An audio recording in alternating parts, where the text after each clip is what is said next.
Uji coba program makan bergizi gratis atau MBG yang diusung pemerintahan Prabowo Subianto akan dimulai pada hari ini Senin 6 Januari 2025. Pemerintah sebelumnya sudah melakukan uji coba pada program yang menjadi andalan Presiden Prabowo tersebut.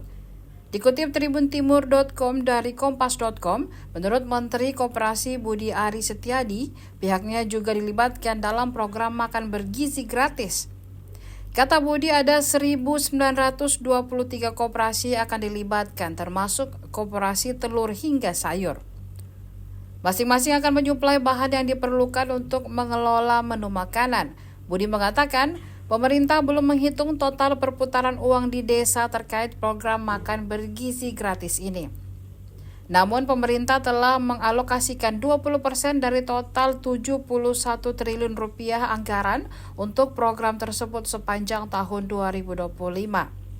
Sementara itu, juru bicara Kantor Komunikasi Kepresidenan Adita Irawati mengatakan jumlah penerima program ini akan ditingkatkan secara bertahap.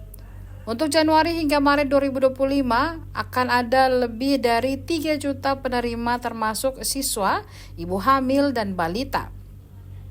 Pada bulan berikutnya akan terus ditambah hingga mencapai target akhir dengan total 82 juta penerima. Adita menyebut program MBG akan diberikan setiap hari kepada siswa mulai dari PAUD hingga SMA. Setiap harinya siswa sekolah akan mendapatkan makanan senilai Rp10.000.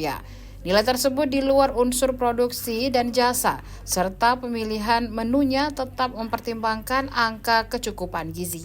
Download Tribun X sekarang, menghadirkan lokal menjadi Indonesia.